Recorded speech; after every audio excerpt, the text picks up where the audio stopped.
बोलैलू धरते कोरा खिसियाए लगलू कुछ पैनी न चिल्लाए लगलू बिना देले जान जाए लगलू कुछ पैनी न चिल्लाए लगलू बिना देले जान जाए लगलू काहे हो कुछ पैनी न चिल्लाए लगलू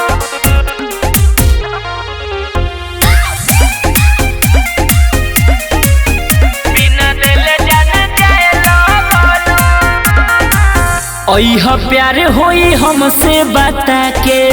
खुद भागो तारू ओढ़नी उठा के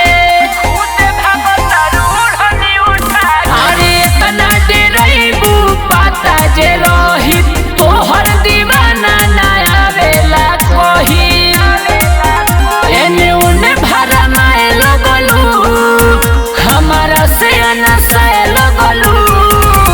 कुछ पैनी न चिल्लाए लगलू बिना देले जान जाए लगलू कुछ पैनी न चिल्लाए लगलू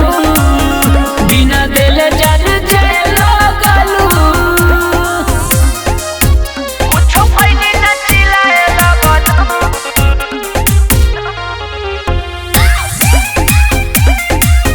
बिना देले जान जाए लगलू